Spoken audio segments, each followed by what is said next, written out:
Hello friend, जय श्री कृष्ण। हूँ छू आरती और मारा वीएस ब्लॉग में तमारा बधाનું स्वागत है। हूँ आज बनावानी छूँ मगनो हांडवो, जे खावामां खूब ज टेस्टी लागे छे। मैं अहीं एक वाटकी जेटला मग लीधा छे। मैं एक दिवस पलाળી राख्या हता, मैं जोई शको छो।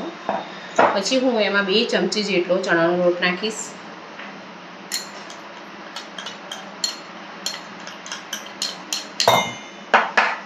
पछी एमां 2 चमची जेटलो चोखानो लोट नाखीश।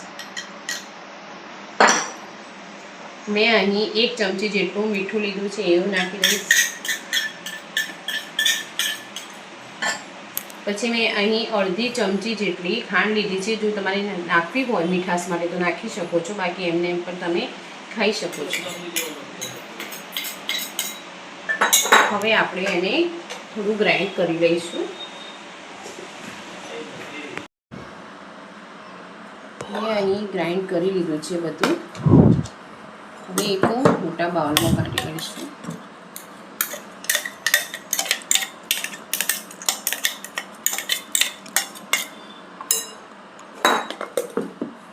હું એમાં લગભગ 2 ચમચી જેટલો મકાઈના દાણાને ક્રશ કરી લીધા છે, એ નાખી દઈશ। મેં અહીં એક મરચું અને જરીક કટકો આદુ લીધો છે, એ પણ હું અંદર નાખી દઈશ।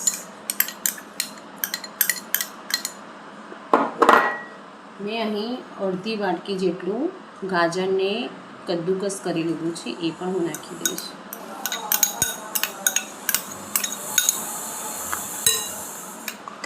હવે મેં લગભગ 100 ગ્રામ જેટલી દૂધી લીધી છે, એને પણ મેં કદ્દુકસ કરી લીધી છે, એ પણ હું નાખી દઈશ।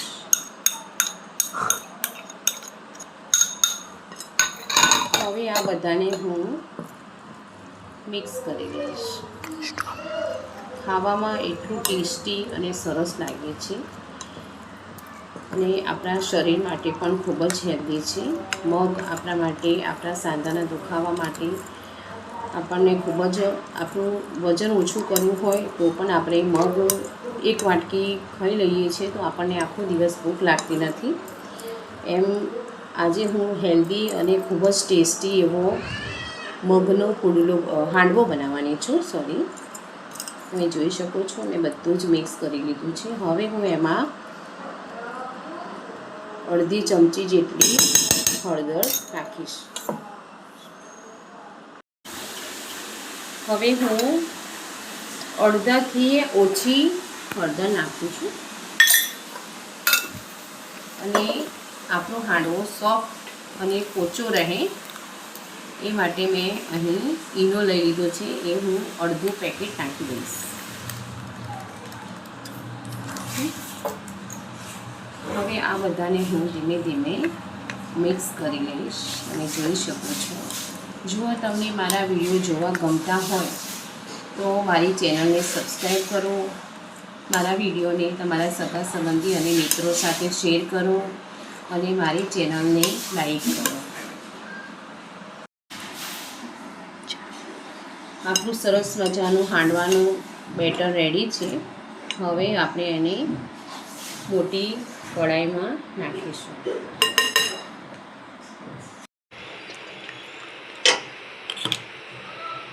આપણો સરસ મજાની મેં જાડી કઢાઈ મૂકી છે। કઢાઈ ગરમ થઈ ગઈ છે, એમાં હું થોડું 1 ચમચી જેટલું તેલ નાખીશ।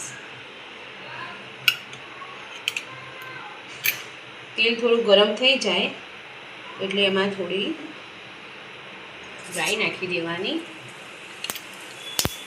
થોડા તલ નાખી દેવાના અને થોડા કડી પત્તા નાખી દેવાના। હવે આ બનાવેલું જે હાંડવાનું બેટર છે હું નાખી દઈશ।